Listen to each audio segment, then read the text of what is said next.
আবার আমন্ত্রণ একুশে বিজনেস সঙ্গে আছি রহমান রণ। দর্শক, দেশে ব্যবসা বাণিজ্য, অর্থনীতি, শেয়ার বাজারের সর্বশেষ তথ্য স্বয়ংক্রিয় গ্রাফিক্স পদ্ধতিতে পরিবেশন করছে একুশে বিজনেস। দর্শক, আপনারা জানেন ঢাকা ও চিটাগং স্টক এক্সচেঞ্জ দুজন প্রতিনিধি রয়েছেন। ডিএসসিতে আছেন মাহবুব রহমান, সিসিতে আছেন মহিমা পলি। ধন্যবাদ রহমান রণ আপনাকে। এখনো পর্যন্ত সূচকের ঊর্ধ্বমুখী প্রবণতা অব্যাহত রয়েছে ঢাকা স্টক এক্সচেঞ্জের আজকের দিনের লেনদেনে। এই মুহূর্তে ডিএসসির প্রধান ইন্ডেক্সটি 21 পয়েন্ট বেড়ে দাঁড়িয়েছে 5823 পয়েন্টে এবং 30 ইন্ডেক্সটি 2 পয়েন্ট পজিটিভ রয়েছে এই মুহূর্তে 2128 পয়েন্টে অবস্থান করছে। আর লেনদেনের পরিমাণ ছাড়িয়েছে এই মুহূর্তে 260 কোটি টাকার বেশি। এছাড়া লেনদেন হওয়া প্রতিষ্ঠান ও মিউচুয়াল ফান্ডগুলোর মধ্যে বেশিরভাগেরই দর বেড়ে লেনদেন হচ্ছে। এখনো পর্যন্ত 174টি প্রতিষ্ঠানের দর বেড়েছে, দর হারিয়েছে 71টির এবং 53টি প্রতিষ্ঠানের দর অপরিবর্তিত অবস্থায় রয়েছে। আর টাকার অঙ্কে শীর্ষে থাকা প্রতিষ্ঠানগুলোর মধ্যে বিবিএস ক্যাবলস রয়েছে প্রথম অবস্থানে, দ্বিতীয় অবস্থানে রয়েছে সিটি ব্যাংক এবং পরবর্তী অবস্থানগুলোতে রয়েছে লঙ্কা বাংলা ফাইন্যান্স, মার্কেন্টাইল ব্যাংক রয়েছে, বিডি কম অনলাইন, বিবিএস এবং প্রিমিয়ার ব্যাংক। এছাড়া শতাংশের দিক থেকে সবচেয়ে বেশি দর বেড়ে টপ গেইনার্সের তালিকায় প্রথমেই রয়েছে বিবিএস ক্যাবলস, সাফার রিফ্যাক্টরিজ রয়েছে দ্বিতীয় অবস্থানে এবং পরবর্তী অবস্থানগুলোতে রয়েছে সমতা লেদার, সুরিত, দুলামিয়া কটন এবং শ্যামপুর সুগার মিল। এছাড়া টপ লুজার্সের তালিকায় থাকা প্রতিষ্ঠানগুলোর মধ্যে প্রথমে রয়েছে ইউনিয়ন ক্যাপিটাল, ইউনাইটেড ইন্স্যুরেন্স দ্বিতীয় অবস্থানে রয়েছে এবং পরবর্তী অবস্থানগুলোতে রয়েছে British American tobacco company, Islamic insurance এবং প্রিমিয়ার ইন্স্যুরেন্স। এই ছিল আমার কাছে থাকা ঢাকা স্টক এক্সচেঞ্জের এই মুহূর্তের খবরাখবর। এখন চিটাগং স্টক এক্সচেঞ্জের এই মুহূর্তের খবরাখবর জানতে চলে যাচ্ছি চিটাগং স্টক এক্সচেঞ্জ স্টুডিওতে। সেখানে রয়েছেন মহিমা পলি। ধন্যবাদ রাজিউর রহমান আপনাকে। চিটাগং স্টক এক্সচেঞ্জে দিনের শুরুটা নেগেটিভ ট্রেন্ডের মধ্য দিয়ে হলো, এই মুহূর্তে পজিটিভ ট্রেন্ডের মধ্য দিয়ে লেনদেন চলছে এবং টার্নওভারে বেশ পজিটিভ রয়েছে। এর মধ্যে লেনদেনের পরিমাণ ছাড়িয়েছে 20 কোটি টাকারও কিছুটা বেশি। লেনদেন হওয়া প্রতিষ্ঠানগুলোর মধ্যে দেখা যাচ্ছে দর বাড়ার সংখ্যাটাই বেশি, দর বেড়ে লেনদেন হচ্ছে 97টি প্রতিষ্ঠানের, 32টি প্রতিষ্ঠানের এই মুহূর্তে দর হারিয়ে লেনদেন হচ্ছে এবং অপরিবর্তিত প্রতিষ্ঠানের সংখ্যা 23টি। এই মুহূর্তে টাকার অঙ্কে লেনদেনের শীর্ষে থাকা প্রতিষ্ঠানগুলোর মধ্যে প্রথমে রয়েছে বিবিএস ক্যাবল, দ্বিতীয় অবস্থানে রয়েছে বিবিএস, সিটি ব্যাংক রয়েছে তৃতীয় অবস্থানে, লঙ্কা বাংলা ফাইন্যান্স এবং প্রিমিয়ার ব্যাংক রয়েছে চতুর্থ এবং পঞ্চম অবস্থানে টপ টিয়ারের তালিকায়। এদিকে এই মুহূর্তে শতাংশের দিক থেকে সবচেয়ে বেশি দর বেড়েছে যে প্রতিষ্ঠানগুলো, তাদের মধ্যে প্রথমেই যে প্রতিষ্ঠানটি রয়েছে, প্রথমেই রয়েছে সমতা লেদার, সুরিত রয়েছে দ্বিতীয় অবস্থানে এবং তৃতীয় অবস্থানে রয়েছে উত্তরা ফাইন্যান্স। অন্যদিকে টপ লুজার্সের তালিকায় থাকা প্রতিষ্ঠানের মধ্যে প্রথমেই রয়েছে প্রিমিয়ার ইন্স্যুরেন্স, প্রাইম ইন্স্যুরেন্স রয়েছে প্রথম অবস্থানে, দ্বিতীয় অবস্থানে রয়েছে ইউনিয়ন ক্যাপিটাল এবং বিআইএফসি রয়েছে পরবর্তীতে টপ লুজার্সের তালিকায় তৃতীয় অবস্থানে। তো এই ছিল আমার কাছে থাকা চিটাগং স্টক এক্সচেঞ্জের এই মুহূর্তের লেনদেনের সর্বশেষ খবরাখবর। পলিও রাজির আপনাদেরকে অনেক ধন্যবাদ। এবার দেখে নিচ্ছি দেশের পুঁজিবাজারে কিছু টুকরো খবর নিয়ে শেয়ার বাজার ফ্ল্যাশ। পুঁজিবাজারে তালিকাভুক্ত প্রতিষ্ঠান রতনপুর স্টিল রিরোলিং মিলস লিমিটেডের বিশেষ সাধারণ সভা বা ইজিএম অনুষ্ঠিত হচ্ছে আজ। প্রাইম লাইফ ইন্স্যুরেন্স কোম্পানি লিমিটেডের পরিচালনা পর্ষদের সভা অনুষ্ঠিত হবে আগামী 7 আগস্ট। সভায় 31 ডিসেম্বর 2016 সমাপ্ত বছরের নিরীক্ষিত আর্থিক প্রতিবেদন পর্যালোচনা করা হবে। শেয়ারের অস্বাভাবিক দরবৃদ্ধির পেছনে অপ্রকাশিত মূল্য সংবেদনশীল কোনো তথ্য নেই বলে জানিয়েছে সাভার রিফ্র্যাক্টরিজ ও Sino Bangla industries limited. Dhaka stock এক্সচেঞ্জের জিজ্ঞাসার প্রেক্ষিতে কোম্পানিগুলো এই জবাব দেয়। সেকেন্ডারি মার্কেটে বিবিএস কেবলস লিমিটেডের শেয়ার লেনদেন শুরু হয়েছে আজ। কোম্পানিটি 10 টাকা অভিহিত মূল্যের 2 কোটি শেয়ার ছেড়ে পুঁজিবাজার থেকে 20 কোটি টাকা উত্তোলন করেছে। আরএকে সিরামিক্স বাংলাদেশ লিমিটেডের এক প্রাতিষ্ঠানিক উদ্যোক্তা 40 লাখ শেয়ার বিক্রির ঘোষণা দিয়েছেন। পাবলিক ও ব্লক মার্কেটে এই শেয়ার বিক্রি হবে। দ্য সিটি ব্যাংক লিমিটেডের একজন পরিচালক 10 লাখ শেয়ার কেনার ঘোষণা দিয়েছেন। 30 কার্যদিবসের মধ্যে তিনি পাবলিক ও ব্লক মার্কেট থেকে এই শেয়ার কিনবেন। অনুমোদিত স্টক ডিভিডেন্ড সংশ্লিষ্ট শেয়ার হোল্ডারদের বিও অ্যাকাউন্টে পাঠিয়েছে মিউচুয়াল ট্রাস্ট ব্যাংক লিমিটেড। মেঘনা লাইফ ইন্স্যুরেন্স ও গ্রামীণ ফোন লিমিটেডের শেয়ার শুধু স্পট ও ব্লক মার্কেটে লেনদেন হচ্ছে।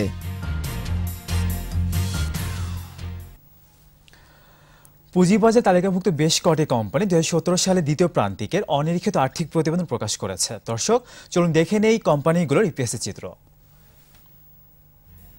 পুঁজিবাজারে তালিকাভুক্ত বেশ কয়েকটি কোম্পানি 2017 সালের দ্বিতীয় প্রান্তিকের অনিরীক্ষিত আর্থিক প্রতিবেদন প্রকাশ করেছে।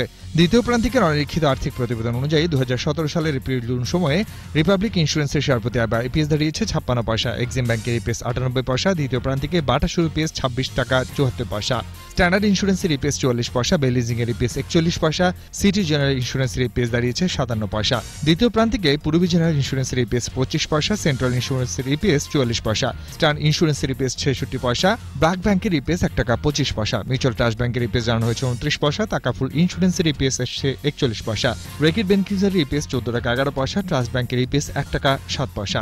বাংলাদেশ ন্যাশনাল ইন্স্যুরেন্সের ইপিএস হয়েছে 44 পয়সা, দ্বিতীয় প্রান্তিকে মাইডাস ফাইন্যান্সিং এর ইপিএস এসেছে 33 পয়সা, প্রিমিয়ার লিজিং এর ইপিএস এসেছে 7 পয়সা, আইপিডিসি এর ইপিএস হয়েছে 38 পয়সা, ফিনিক্স ইন্স্যুরেন্সের ইপিএস এসেছে 94 পয়সা, ফার্স্ট ফাইন্যান্সের ইপিএস 35 পয়সা এবং দ্বিতীয় প্রান্তিকে উত্তরা ফাইন্যান্সের ইপিএস দাঁড়িয়েছে 3 টাকা 34 পয়সা। দর্শক, এখন রয়েছে দেশের পুঁজিবাজার পরিস্থিতি নিয়ে বিশেষ আলোচনা। আর এই আলোচনার জন্য আমাদের স্টুডিওতে রয়েছেন ঢাকা স্টক এক্সচেঞ্জ ডিএসসি সাবেক প্রেসিডেন্ট ও বর্তমান পরিচালক মোহাম্মদ রকিবুর রহমান। দর্শক, আপনারা আমাদের সাথে আলোচনায় যোগ দিতে পারেন 818-9925 ও 818-9926 নম্বরে ফোন করে। আপনাকে স্বাগত একুশে বিজনেসে। আমরা একটু আগে ইপিএসসি চিত্রগুলো দেখছিলাম, তো ওভারঅল ঠিক এই মুহূর্তে বাজারকে আপনি আসলে কিভাবে দেখছেন? আমি কিছুদিন আগে আপনার অ্যাকচুয়ালি আমাদের যে টার্নওভার যেটা ছিল, ভলিউম যে অনেকখানি কমে গেছে, এটা একটা এফেক্ট ছিল যে মুদ্রানীতি ঘোষণা করা হচ্ছিল, যে মুদ্রানীতিতে গত বছরের একটা অভিজ্ঞতা থেকে সবাই চিন্তা করছিল যে মুদ্রানীতিতে এমন কোনো নেগেটিভ কিছু আসে কিনা যেটা বাজারকে আরো বেশি ডিস্ট্রেস করবে বা বাজার আরো বেশি ক্ষতিগ্রস্ত হবে। বাট মুদ্রানীতিতে এমন কিছু ছিল না এবং পুঁজিবাজার নিয়ে এমন কোনো কথা বলাও হয়নি। তো আমার মনে হয় যে সেটার কোনো এফেক্ট বাজার হওয়ার কোনো কারণ নেই আর কি। তবে যে কারণে আমি ঠিক বুঝে উঠতে পারছি না যে বাজারের যে ভলিউম যে কমে যাচ্ছে, পার্টিসিপেশন কমে যাচ্ছে, সেটা হলো আমাদের চিন্তার বিষয় আর কি, যে কারণটা কি। তবে একটা জিনিস আমি স্পষ্ট করে বলতে চাই, যেটা যে বাজার যখন ভালো হয়, বাজারের যখন গতির সঞ্চার হয়, বাজার যখন ঊর্ধ্বমুখী হয়, তখন দেখা যাচ্ছে যে অনেক ভালো শেয়ারের যদি 10টা বাড়ে আর জেট কোম্পানির শেয়ার 20টা বেড়ে যায়। একদম। আমি আজকে একটু আগে দেখছিলাম যে বিবিএস ছাড়া কিন্তু প্রথম 5টি গেইনারের তালিকায় প্রথম 5টি কোম্পানি কিন্তু জেট ক্যাটাগরি এবং প্রথম 20টার মধ্যে মানে 10টা জেট ক্যাটাগরি এবং গত 1-2 মাস ধরে কিন্তু দেখা যাচ্ছে। এই বিষয়ে আসলে আপনি কি? না, এটা আমাকে হতাশ করছে, এটা আমাকে অনেক বেশি হতাশ করছে যে জেট গ্রুপটা কি, জেট গ্রুপে এই শেয়ারগুলিকে কেন আনা হয়েছে, যে এটা বলা হচ্ছে যে এই কোম্পানিটার পারফরমেন্স ভালো না, মানে নিরুৎসাহিত করা। জেট শেয়ারটাকে মেন বোর্ড থেকে সরিয়ে দেওয়া হয়নি, কিন্তু ওটিসিতে নেওয়া হয়নি, ওটিসিতে নেওয়ার পূর্ব মুহূর্ত পর্যন্ত তো বলা হচ্ছে যে এই শেয়ারটা পারফরমেন্স ভালো না, এটার ভবিষ্যৎ ভালো না, বিগত দিনে এটা পারফরমেন্স ভালো না, এখনো ভালো না, আর ভবিষ্যতে ভালো হলে তো সে আপগ্রেড হবেই অটোমেটিক্যালি। কিন্তু তারপরে দেখা যাচ্ছে যে আমাদের এখানে যখন শেয়ারের দাম বাড়ে, তখন দেখা যাচ্ছে ভালো শেয়ারের চেয়ে জেট গ্রুপের শেয়ারগুলির নাড়াচাড়া বেশি এবং তাই এগুলির প্রাইসিং অনেক বেশি। এটা কয়েকদিন পত্রিকা এটার উপর অনেক কিছু লেখা হচ্ছে এবং সিকিউরিটি এক্সচেঞ্জ কমিশন অনেকগুলির উপর তদারকি করছে। তা আমার কথা হলো যে আজকে দেখেন এই যে একটা প্রবণতা যে জেট গ্রুপ নিয়ে কথা হচ্ছে, কি কথা হয় যে মালিকানা পরিবর্তন, একটা নতুন একটা কিছু শুরু হচ্ছে, যে মালিকানা পরিবর্তন অথবা নতুন পাওয়ার প্ল্যান্ট পাচ্ছে, যে কয়েকটা জেট গ্রুপের কোম্পানির শেয়ার পাওয়ার প্ল্যান্ট পাচ্ছেন, ওনাদের নিজেদের অস্তিত্ব নাই, নিজেদের কোনো ক্যাপাসিটি নাই এবং ওই জেট গ্রুপের যারা মালিকানা তাদের হাতে ওই কোম্পানির শেয়ারও বেশি নাই, ওনারা আবার পাওয়ার প্ল্যান্ট পাচ্ছেন এবং পাওয়ার প্ল্যান্ট পেলে যাতে এখানে বিপ্লব ঘটে যাবে। মানে মনে হচ্ছে যে পাওয়ার প্ল্যান্ট পেলে এই কোম্পানির বোধহয় ইপিএস বেড়ে যাবে অনেক বেশি, এটার ইনকাম বেড়ে যাবে অনেক বেশি, সেটা তো সুদূর অনেক দূরের। এরকম রিউমার শোনা যাচ্ছে যে T+9 থেকে T+5 হয়ে যাবে। হ্যাঁ জি, এইসব বিষয়ে আপনি আসলে কিভাবে? না, এগুলি এত বেশি রিউমার এবং এত বেশি রিউমার ছড়িয়ে এই ধরনের শেয়ারের বাজারে এই আধিপত্য বিস্তার করা, এটা কিন্তু পৃথিবীর অনেক দেশে নাই। হয় ভারতেও আছে, মানে যখন সব শেয়ারের দাম বাড়ে, বাজার যখন গতিশীল হয়, তখন তার মধ্যে কিছু কিছু জেট গ্রুপের শেয়ারের দাম বাড়ে, এটা স্বাভাবিক হতো। কিন্তু আমাদের এখানে দেখা যাচ্ছে যে যখন এই শেয়ারের দাম বাড়তে থাকে, তখন মূল ভিত্তিক শেয়ারের বাইরে এই শেয়ারগুলি অনেক বেশি প্রভাবিত করে।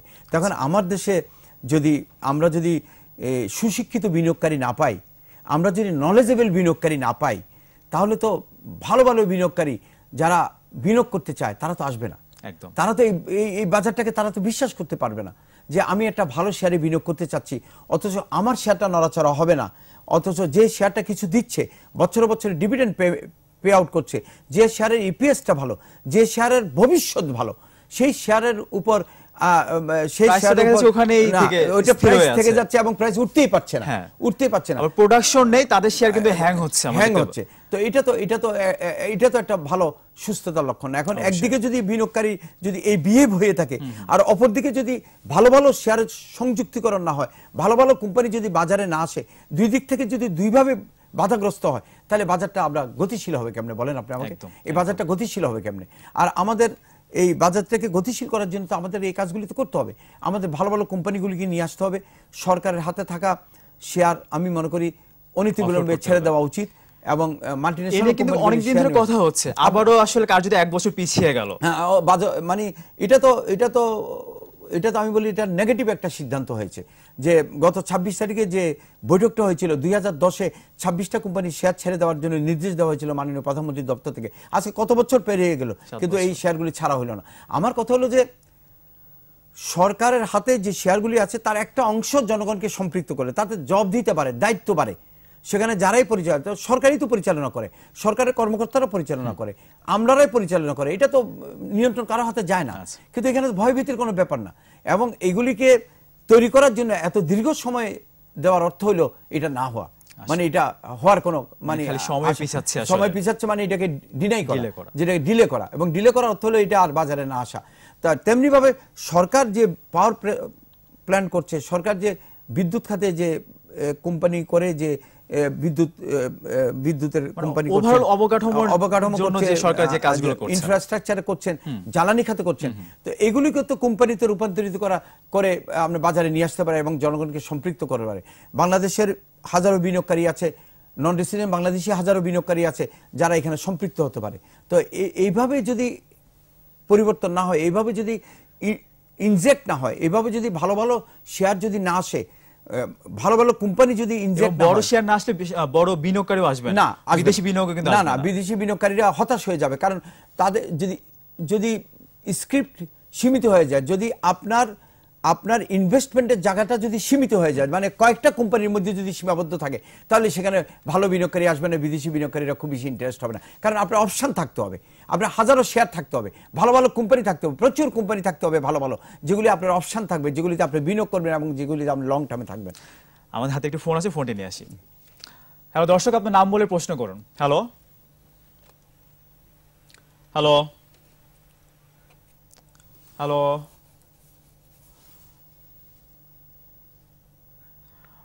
দুঃখিত, তো ফোনটা কেটে গেছে। যে বিষয়ে আমরা বলছিলাম, আরেকটি বিষয় আমি আপনার দৃষ্টি আকর্ষণ করতে চাই যে আমি যদি বাজার দিকে যদি আমরা একটু খেয়াল করি, তাহলে আমার মনে হয় যারা আমার এখানে কেন জানি মনে হচ্ছে যে অনেকে বিনিয়োগে থাকতে চান না। বিনিয়োগ বলতে তো মিনিমাম 6 মাস আপনি বিনিয়োগে থাকবেন, কিন্তু আমরা 6 দিনও থাকছি না। আমরা 6 দিনে থাকছি না, আমরা সবাই ট্রেড করতে অভ্যস্ত হয়ে গেছি। এখন দেখা যাচ্ছে যে যারা বিনিয়োগে থাকার কথা, যারা যে আর্থিক প্রতিষ্ঠানে যে সীমিত অর্থ বিনিয়োগের জন্য পারমিশন দেওয়া আছে, সেটাও বিনিয়োগে থাকতে পারছে না। কারণ হলো তিনি কস্ট প্রাইসে যে শেয়ারটা কিনছেন, অর্থাৎ তার যদি 20 কোটি টাকা যদি বিনিয়োগের পারমিশন দেওয়া হয়ে থাকে বাংলাদেশ ব্যাংক থেকে, তাহলে উনি 20 কোটি টাকা শেয়ার কেনার পর এটার দাম যখন 10% বাড়ে, 2 কোটি টাকা বাড়ে, তখন উনি বাধ্য হয় উনি এটা বিক্রি করার জন্য। কারণ বলা হচ্ছে যে এটা মার্কেট প্রাইস হলেও এটা তুমি যদি কস্ট প্রাইসের চেয়ে তোমার লিমিটেশন, এক্সপোজার লিমিটেশনটা যদি তোমার ক্রস করে যায়, সেটা দাম বাড়ার কারণে আমি তো বিক্রি করলাম না, কিন্তু দাম বাড়ার কারণে আমার 20 কোটি টাকার শেয়ার 22 কোটি হয়েছে, ওই 2 কোটি টাকার শেয়ার বিক্রি করে ফেলতে হবে। মানে আপনি তাকেও ট্রেডিং এর মধ্যে নিয়ে আসলেন, মানে সবাই আমরা ট্রেডিং এর মধ্যে আছি। তা আমরা যদি সবাই ট্রেডিং এর মধ্যে থাকি, তাহলে তো আর যাই হোক, আর এটা একটা ভালো বাজার হবে না। এই বাজার আমরা এই প্রত্যাশা করতে পারি না খুব ভালো। আর একটু ফোন আছে, ফোনটি নিয়ে আসি। হ্যালো দর্শক, আপনার নাম বলে প্রশ্ন করুন। হ্যালো আসসালামু আলাইকুম। হ্যাঁ শুনতে পাচ্ছি। আসসালামু আলাইকুম। হ্যাঁ ওয়ালাইকুম আসসালাম, শুনতে পাচ্ছি, প্রশ্ন করুন। আমি কুমিল্লা থেকে বলছিলাম। হ্যাঁ শুনতে পাচ্ছি। মানে জেড ক্যাটাগরি মাল যেভাবে বাড়তে আছে, 12 টাকা আজ প্রায় 117 টাকা, 18 টাকা গইমাপুর 180 টাকা, মানে কিছুদিন 2 দিন আগে শরীরের নিউজ দিলে ইউরোপীয় নিউজের সাথে কি হয়েছে, মানে আজ 2 দিন মানে। দর্শক আপনাকে অনেক ধন্যবাদ, আমরা আসলে এই বিষয়ে একটু আগে কথা বলছিলাম। আরো একটি ফোন আছে, ফোনটি নিয়ে আসি। হ্যালো দর্শক, আপনার নাম বলে প্রশ্ন করুন। হ্যালো ওয়ালাইকুম। হ্যাঁ ওয়ালাইকুম আসসালাম, শুনতে পাচ্ছি। আসসালামু আলাইকুম। ওয়ালাইকুম আসসালাম, শুনতে পাচ্ছি, বলুন। হ্যাঁ আমি রকিব স্যার আমার খুব পছন্দের লোক, সবারই পছন্দের। হ্যাঁ রকিব স্যারের কাছে একটা প্রশ্ন, হ্যাঁ আমাকে খুব ক্লিয়ার করে একটা প্রশ্নের উত্তর দিবেন স্যার। জি বলুন। আমি মিরপুর থেকে শামীম বলছি। জি শামীম ভাই বলেন। আমার অ্যাপেক্সে ভালো একটা মার্জিন ছিল, আমি আমার ইদানিং শুনতে পেলাম মার্জিনটা নাকি আপনারা ওরা ফোর সেল করে দিচ্ছে। এখন আমি কি করতে পারি, আমাকে একটা ভালো পরামর্শ দিবেন স্যার। আচ্ছা আপনাকে অনেক ধন্যবাদ, কোশ্চেনগুলোর অ্যান্সার দেবো, সেটা একটা বিরতি নিয়ে আসতে হবে আমাদেরকে। দর্শক এবার নিচ্ছি একটা বিরতি, ফিরে আসবো একটু পরে, আমাদের সঙ্গেই থাকুন।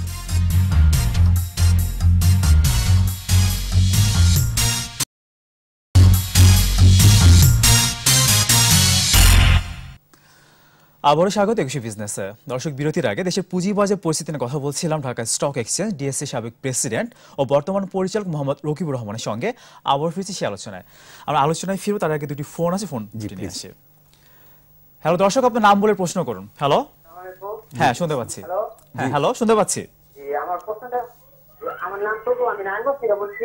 আচ্ছা, আমার প্রশ্নটা হচ্ছে যে বাইরের দেশে অনেক রেশিও ব্যবহার করে কোম্পানিগুলো। আবার একটু বলবেন, আমরা বুঝতে পারিনি, আবার একটু বলুন। স্যার বলছেন আমার ভালো হচ্ছে। দর্শক আবার যদি একটু বলেন, আমরা বুঝতে পারিনি। হ্যালো হ্যালো, আরেকবার একটু বলেন, আমরা বুঝতে পারিনি আপনার কোশ্চেন। যে বাইরের দেশে এরকম বাংলা বাইরের দেশে শেয়ার মার্কেটের কোম্পানিগুলোর জন্য কিছু রেশিও আছে, ফাইন্যান্সিয়াল রেশিও। তো আমাদের দেশের কোম্পানিগুলোর জন্য এর মধ্যে ইম্পর্টেন্ট ফাইন্যান্সিয়াল রেশিও যদি স্যার বলতেন তাহলে আমার জন্য খুব উপকার হতো। আপনি কি বুঝতে পেরেছেন? আপনাকে অনেক ধন্যবাদ। আরেকটি ফোন আছে, ফোনটি আমরা নিয়ে আসি। হ্যালো দর্শক, আপনার নাম বলে প্রশ্ন করুন। হ্যালো, হ্যাঁ শুনতে পাচ্ছি, প্লিজ। আমি চিটং থেকে সুমন বলছিলাম। হ্যাঁ প্লিজ বলেন। আচ্ছা, আমি রকিব ভাইয়ের কাছে জানতে চাচ্ছিলাম, রকিব ভাই আলোচনার প্রসঙ্গে প্রথমেই বলতে চাইছিলেন যে আপনার যে টার্নওভারটা কি জন্য কমে যাচ্ছে, হ্যাঁ ওনারা আসলে বুঝতে পারছেন না। তো আমি অনেক বছর থেকে এখানে আছি, তা আমি দেখতেছি যে আপনার কয়েক মাস পর পর দেখা যাচ্ছে ভাইব্রেট করে মার্কেটটা। আচ্ছা, দেন 1200-1500 কোটি টাকা হচ্ছে, তখন কিছু কিছু অতিথি এসে এখানে আবার বলেন যে 1500 নর্মাল ট্রেড, 2025 কোনো ব্যাপারই না, মার্কেট আরো ভালো হবে, সামনে যাবে, হ্যাঁ অনেক। কিন্তু দেখা যাচ্ছে এই 15-20 দিন বা 25 দিন পরে ঠিকই সেটি ওটা আবার চলে আসছে 400 বা 500 কোটি, এবং ওখানে মানে একটা ধারাবাহিকতা নেই এখানে। 1500 জায়গায় যদি 800-900 কোটি টাকা হয়, দেন আবার 1500 যায়, তাহলে ঠিক আছে, কিন্তু 400 চলে আসবে, আবার চলে যাবে 1700, আসলে এটা একটা অনেক অন্য ব্যাপার। বুঝতে পেরেছি আপনাকে। হ্যাঁ প্লিজ বলেন। কি আসলে নিষিদ্ধ কিছু যে এখানে মানে বিনিয়োগই করা যাবে না? তেমনটা কিন্তু আমরা আসলে বলি না, আসলে আমরা দেখে শুনে বিনিয়োগ করতে বলেছি। আপনাকে অনেক ধন্যবাদ। ওনারটা দিয়ে আমরা শুরু করি। উনি টার্নওভার নিয়ে অনেক হতাশ, দেখা যাচ্ছে যে 1500 কোটি হচ্ছে, আবার 500 কোটি। আমি ওনার সাথে একমত। এটি দিকে আপনি শুরু করেছেন। অনেক সময় দেখা যাচ্ছে যদি 1500 কোটি টাকার টার্নওভার হয়ে থাকে, সেটা কমে যদি 800-900 কোটি হয়, তাতে কিন্তু বলার কিছু নেই, আমি ওনার সাথে একমত। কিন্তু এটা যদি 300-400 তে চলে আসে, তাহলে এটা তো অবশ্যই চিন্তার বিষয়, এবং এটা একটা সুস্থ মার্কেটের কথা কেউ বলবে না আর কি। মানে টার্নওভার তো টার্নওভার তো is a participation, turnover is a participation. তো এখন টার্নওভার পার্টিসিপেশনে এখন একটা কিছু বিনিয়োগকারী, যারা বড় বড় বিনিয়োগকারী বা প্রতিষ্ঠান একসময় মনে করলো যে তারা এই মাসে তারা একটা বড় ধরনের টার্নওভার করবে, বড় ধরনের লেনদেন করবে, পরবর্তী আবার 1 মাস 2 মাস আমরা ওনাদের পার্টিসিপেশন হলেই টার্নওভার বাড়বে, আবার ওনারা সাইডলাইনে চলে গেলে টার্নওভার কমে যাবে। ঠিক, আবার মনে হয় এটা ভালো। উনি আরেকটি কথা বলছেন, জেড ক্যাটাগরিতে থাকাটা কি আসলে অন্যায় কিনা, আসলে আপনি কি বলবেন? না, জেড ক্যাটাগরি থাকা অন্যায় আমি বলবো না, কিন্তু আমার মনে হয় যে আপনি জেড ক্যাটাগরিতে, এটা তো আপনার ব্যাপার, আপনি বাট কোনো একটা ভালো বিনিয়োগকারী, কোনো একটা নলেজেবল বিনিয়োগকারী, যিনি অত্যন্ত দেখে এবং বুঝে বিনিয়োগ করেন, যিনি একটু লং টার্মে বিনিয়োগ করেন, তিনি যদি মনে করেন যে তিনি ওই জেড গ্রুপের শেয়ারটা উনি থাকবেন, তাহলে যে শেয়ারটার কোনো ব্যাকগ্রাউন্ড নাই, যে শেয়ারটা আগামী কয়েক বছরে কিছু দিতে পারবে না, সেই শেয়ারে যদি উনি অনেক সময় আমরা দেখি শুধু ডিভিডেন্ড না, অন্য কারণে যেটা চলে আসে, এগুলো আসলে দেখতে হবে তাকে। না, performance, Z group means performance, the performance is not good. আর এমনটা দেখা যায় পৃথিবীর অনেক বড় বড় কোম্পানি যারা ডিভিডেন্ড দেয়নি, কিন্তু তারা কিন্তু আসলে ভালো কোম্পানি, যেমন মাইক্রোসফট, অ্যামাজন। না, ওরা তো ডিভিডেন্ড দেয় না, ওরা তো স্প্লিট করে, ওদের তো অলওয়েজ গ্রোথ বাড়ে, ওটা তো বিশাল ব্যাপার। তা আমার মনে হয় যে জেড গ্রুপে আপনি যাবেন বা জেড গ্রুপের শেয়ার ডমিনেট করবে মার্কেটকে, এটা ঠিক না, এটা প্রত্যাশা অনুযায়ী ঠিক না। আর আমাদের এখানে তো যেমন একটা কোম্পানি গতগুলো নিউজ এসেছে, এটার মালিকানা পরিবর্তন হতে যাচ্ছে। তো এটার মালিকানা পরিবর্তন হতে যাচ্ছে, এমন কোন কোম্পানি এটা টেক আপ করেছে যে এটা ওনারা টেক আপ করার কারণে এটা অনেক ভালো হবে, এটা কে গ্যারান্টি দিয়েছে আপনাকে? অতএব ঠিক আছে, এটা আপনার নিজস্ব ব্যাপার, এটা আপনার একজন বিনিয়োগকারীর নিজস্ব ব্যাপার, কিন্তু তারপরেও আমি বলবো যে আপনি অন্তত দেখে এবং বুঝে আপনি বিনিয়োগ করেন, বিনিয়োগে থাকেন। আরেকজন দর্শক বলছিলেন তার একটা মার্জিন করছিল কোন একটা সিকিউরিটি হাউস, সেখানে ফোর্স সেল হয়েছে তার। না, এটা আমি ওই ভাইকে বলবো যে আপনি অ্যাকচুয়ালি আপনার এটা ফোর্স সেল কেন করেছে, আরো কিছুদিন থাকার সুযোগ ছিল কিনা, সেটা আপনি কাইন্ডলি ওই কোম্পানিতে যান, ওই সিকিউরিটি হাউসে ওদের সাথে কথা বলে যদি দেখেন যে আপনার প্রতি কোনো অন্যায় করা হয়েছে, অবিচার করা হয়েছে, তাহলে আপনি এটা ডিএসসি এবং SEC সিকিউরিটি এক্সচেঞ্জ কমিশনকে আপনি জানাতে পারেন। আমি মনে করি বাজার আজকে মার্জিন অনেকে মার্জিন অ্যাকাউন্টে লেনদেন করার পারমিশন দেওয়া আছে। সেখানে আমি মনে করি আমাদের যারা এই কোম্পানিগুলি যারা আছেন, যে সিকিউরিটিজ হাউসগুলি আছেন, যারা মার্জিন রোলগুলি নিয়ন্ত্রণ করে, তারা একটু সহানুভূতিশীল হওয়া উচিত। তারা একবার সুযোগ পেলেই যে তার টাকাটা অ্যাডজাস্ট করে দিয়ে তাকে একবার বিপদে ফেলে দিবে তা না করে তাকে একটু ধীরে স্থির ভাবে ওই বিনিয়োগকারী যে অনেকদিন লস করে আছে, তো অত ওই বিনিয়োগকারীর প্রতি একটু সিম্পেথেটাইজ হওয়া উচিত বলে হওয়া উচিত। তারপরে যে রেশিওটা আসলে দেওয়ার কথা ছিল মার্জিন লোনটা, সেই রেশিওর চেয়ে অনেক কিন্তু অনেক বেশি দিচ্ছে আমরা শুনি, সেটা কি আসলে করা কতটা আসলে না, সেটা তো নির্ভর করবে একটা যারা মার্জিন দিচ্ছেন তারা নিয়ম নীতির মধ্যে থেকেই দিতে হবে, তার বাইরে দেওয়ার তার কোনো সুযোগ নেই। তো বেশি দিচ্ছেন বা কম দিচ্ছেন সেটা বড় কথা না, বাট কি পরিমাণ দিচ্ছেন সেটা তার এটা কিছুটা কভার করতে পারবে কিনা, না তাকে আরো বেশি তাকে ফেলে দিচ্ছে কিনা, সেটা তার প্রফেশনালিজম দিয়ে ওই কোম্পানির লোকদেরকে কাজ করতে হবে, সিকিউরিটিজ হাউসকে। কারণ সিম্পেথিটা বিনিয়োগকারীর প্রতি তাদের তরফ থেকে আসলে তাকে হেল্প করা উচিত, অবশ্যই তাকে বাঁচিয়ে রাখা দরকার তাদের স্বার্থে। ওই এক্সপার্টিজ হারতেই তো বিনিয়োগকারী বিশ্বাস করে তাকে তার হাউসে গিয়েছে এবং তার হাউস থেকে লোন নিয়েছে এবং তাকে ট্রেড করার সুযোগটা দিচ্ছে। কারণ ট্রেডটা এখন তো বিনিয়োগকারী ইচ্ছা করলে করতে পারছেন না, কারণ তারাও সাজেশন দিচ্ছেন। অথবা মনে করি সেখানে প্রফেশনালিজমের অনেক দাম এবং বিনিয়োগকারীর প্রতি মানে সহানুভূতি রেখে সবাই কাজ করা উচিত প্রত্যাশা করব। আরেকজন বিনিয়োগকারী কিন্তু বলছেন জেড নিয়ে তিনি কিন্তু হতাশ, যে এইসব জেড কেন বাড়ছে, হতাশা প্রকাশ করেছেন। এই বিষয়ে কিন্তু আপনি শুরুতেই বলছিলেন আস্তে আস্তে আমি বলি নলেজেবল বিনিয়োগকারী যত আসবে, ইনস্টিটিউশনাল বিনিয়োগকারী যত আসবে, মিউচুয়াল ফান্ড যত শক্তিশালী হবে এবং যে সকল ইনভেস্টমেন্ট কোম্পানি পোর্টফোলিও করছেন, অনেক ভালো ভালো কোম্পানি এখন কিন্তু পোর্টফোলিও ম্যানেজ করছেন, এগুলি যত বেশি শক্তিশালী হবে আস্তে আস্তে কিন্তু এটার প্রভাব কমে যাবে। অনেক বড় বড় সিকিউরিটি হাউস কিন্তু অনেক ধরনের স্কিমও নিয়ে আসছে, প্যাকেজ নিয়ে আসছে, এগুলি যত আসবে এবং যারা বুঝবে না তাদের আসলে সাধারণ বিনিয়োগকারী যারা সরাসরি আর বিনিয়োগ করতে উৎসাহিত হবেন না, কারণ তাদের এত বুঝার ক্ষমতা নেই, অ্যানালিসিস করার ক্ষমতা নেই, তারা কিন্তু ওইখানে চলে যাবে।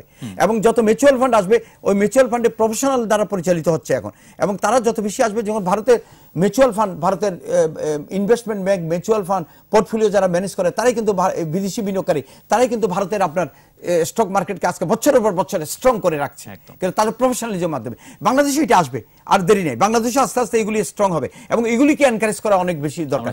আপনি মিউচুয়াল ফান্ডকে বড় করেন, আপনি পোর্টফোলিও করার জন্য ইনভেস্টমেন্ট ব্যাংকগুলিকে এনকারেজ করেন, আপনি প্রফেশনালিজম যারা মার্চেন্ট ব্যাংক আছে তাদেরকে আরো বেশি অ্যাক্টিভেট করেন এবং আর্থিক প্রতিষ্ঠানকে যে সীমিত টাকা দেওয়া আছে পুঁজিবাজারে বিনিয়োগ করার জন্য তাদেরকে একটু লং টার্মে বিনিয়োগ করার জন্য বলেন এবং সরকার বেসরকারি খাতের ভালো ভালো শেয়ারগুলিকে বাজারে নিয়ে আসেন। আমি মনে করি এটা একটা সম্ভাবনাময় বাজার, এটা একটা ভালো বাজার। বাংলাদেশের পুঁজিবাজার বিহীন আপনার দেশের লং টার্ম উন্নয়ন আপনি করতে পারবেন না। আপনি যদি ভালো ভালো শিল্প প্রতিষ্ঠান, বড় বড় শিল্প প্রতিষ্ঠান গড়ে তুলতে চান, সরকারি বেসরকারি খাতে জনগণকে সম্পৃক্ত করতে হবে, জনগণের সঞ্চয়ের একটি অংশ এই পুঁজিবাজারে নিয়ে আসতে হবে এবং বিদেশিদেরকেও নিয়ে আসতে হবে, নন রেসিডেন্ট বাংলাদেশিদেরকেও নিয়ে আসতে হবে, সবাই মিলে এই পুঁজিবাজারকে গড়ে তুলবে এবং বাংলাদেশ তার সমৃদ্ধির পথে এগিয়ে যাবে। সেটা প্রত্যাশা করছি। ছোট করে একটু জানতে চাই একদম শেষ পর্যায়ে, আজকে একটি নতুন কোম্পানি এসেছে এবং প্রথম দিনে আমরা দেখলাম প্রায় 800% বেড়ে গেছে, এই বিষয়ে আপনি কি বলবেন? না, এটা আমি হতাশ। তাহলে ওই কেন সে প্রিমিয়াম পেল না? তাহলে ওই লোকটা প্রিমিয়াম পেল না কেন? স্পন্সর যে সে 10 টাকায় শেয়ারটা ছাড়লো, এটা আজকে 90 টাকা 80 টাকা হয়ে গেল গা, এটা সবাই মিলে এটাকে তুলে দিল। তো আমার মনে হয় এমন না, তাইলে বুঝতে হবে ওই কোম্পানির মধ্যে এমন কি জিনিস আছে, তাহলে তো সে প্রিমিয়াম পেতো একদম। তার কোম্পানির যদি তার অ্যাসেট ভ্যালু, তার যদি ইপিএস, তার যদি গ্রোথ, তার যদি ট্যাক্স সব যদি স্ট্রং হতো, তাহলে তো এখানে সে 10-20 টাকা কোনো প্রিমিয়াম না পেয়ে জাস্ট অ্যাড পারে আসছে, কারণ তাকে অ্যাড পারে অ্যালাউ করা হয়েছে। তো এটাকে এখন আমরা টেনে হেসছে সবাই মিলে এটাকে একটা উচ্চতার শিখরে নিয়ে যাচ্ছি, 80 টাকায় 800% 900% আমরা তাকে প্রথম দিনে দিয়ে দিচ্ছি। তা আমার মনে হয় আসলে দুঃখজনক। আমার মনে ইনশাআল্লাহ আমরা যদি সবাই একটু সচেতন হই, আমরা যদি সবাই একটু প্র্যাকটিক্যাল হই, বাস্তবমুখী হই, আমরা যদি ইমোশন দ্বারা পরিচালিত না হই, আর আমরা যদি এই ধরনের মানে শেয়ার নিয়ে যদি খেলাধুলা না করে, আমরা যদি সঠিক পথে, ভালো ভালো শেয়ার আছে, প্রচুর ভালো ভালো শেয়ার আছে, তারা বিগত দিন ডিভিডেন্ড নিয়েছে, তারা 20-25 টাকার মধ্যে আছে, অনেক ভালো ভালো শেয়ার আছে যেগুলিতে আপনি বিনিয়োগ করতে পারেন। আমি আল্লাহর হস্তে বলবো যে আপনি একটু বিনিয়োগে থাকেন, লং টার্ম বিনিয়োগে থাকেন, ইনশাআল্লাহ এটা থেকে ভালো রিটার্ন পাবেন, আরো ম্যাচিউর হবে, বাজারও ম্যাচিউর হবে, আমি সেটা প্রত্যাশা করি। আপনাকে অনেক ধন্যবাদ আমাদের সময় দেওয়ার জন্য। Thank you. দর্শক, এতক্ষণ দেশের পুঁজিবাজার পরিস্থিতি নানা দিকে করণীয় কথা বলছিলেন ঢাকা স্টক এক্সচেঞ্জ ডিএসসি সাবেক প্রেসিডেন্ট ও বর্তমান পরিচালক মোহাম্মদ রকিবুর রহমান। দর্শক, এবার নিচ্ছে আরো একটা বিরতি, দুপুর 1:30 আবারও ফিরে আসবে একটু বিজনেসে আরো আয়োজনে, আমাদের সঙ্গেই থাকুন।